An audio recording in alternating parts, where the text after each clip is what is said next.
بسم اللہ الرحمن الرحیم۔ السلام علیکم۔ امید ہے تمام احباب خیریت سے ہوں گے۔ میرے یوٹیوب چینل وسیم صابر ایڈوکیٹ میں آپ کو خوش آمدید کہتا ہوں۔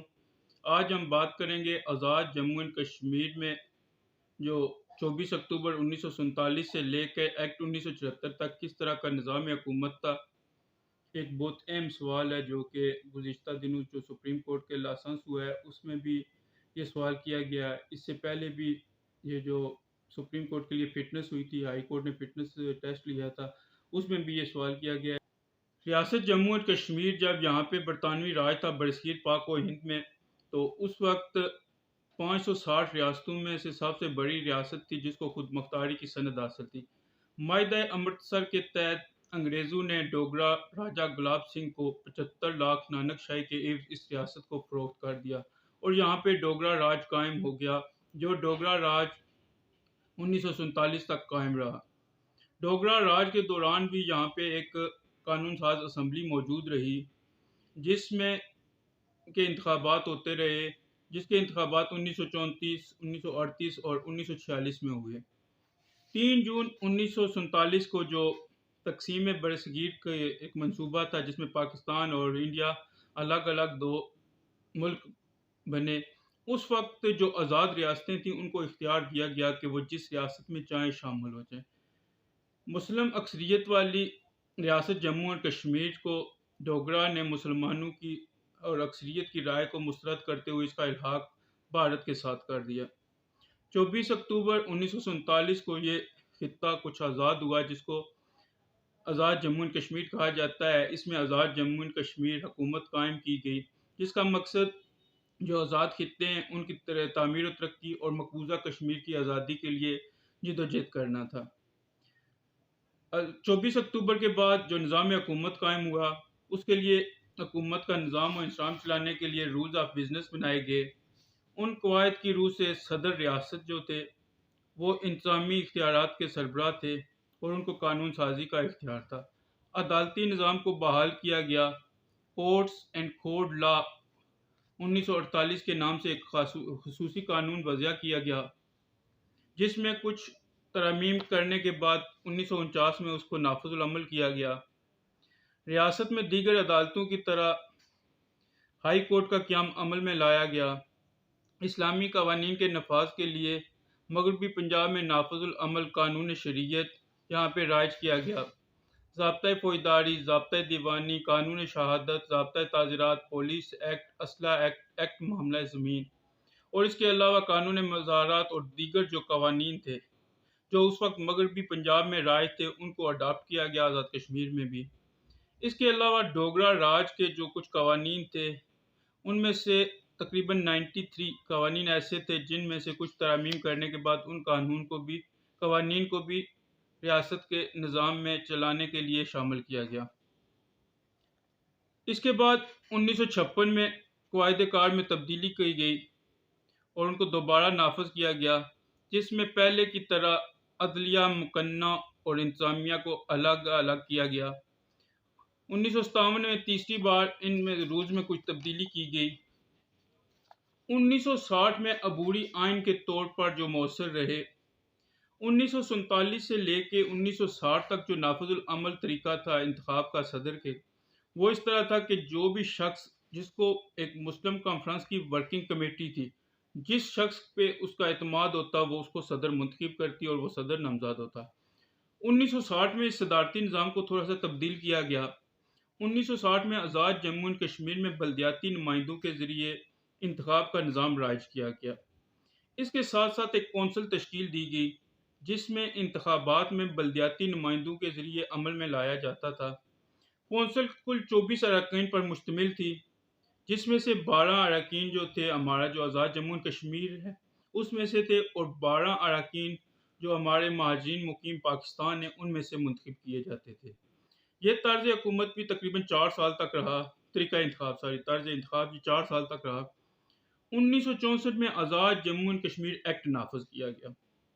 اس ایکٹ کے ذریعے کونسل کے اراکین جن کا انتخاب بلدیاتی نمائندوں کے ذریعے عمل میں لایا جاتا تھا، تعداد 12 سے کم کر کے 8 مقرر کی گئی۔ جبکہ 1965 میں اس ایکٹ میں ترمیم کے ذریعے صدر کو اختیار دیا گیا کہ جو مہاجرین مقیم پاکستان ہیں ان میں سے کونسل کی نمائندگی کے لیے 2 اراکین وہ صدر نامزد کرے گا۔ کونسل کے اراکین میں سے کسی ایک کو چیئرمین مقرر کیا جاتا تھا جس کا اختیار چیف ایڈوائزر کو حاصل تھا۔ کونسل کا چیئرمین جو تھا وہ بربنائے عہدہ آزاد جموں و کشمیر کا صدر ہوا کرتا تھا۔ یہ طرز حکومت بھی عوامی نمائندگی برائے نام تھی، اس میں یہ بھی زیادہ عرصہ نہ چل سکا۔ 1968 میں آزاد جموں و کشمیر ایکٹ 1964 کو منسوخ کرتے ہوئے اس میں کچھ ضروری ترامیم کرنے کے بعد اس کو دوبارہ نافذ کیا گیا۔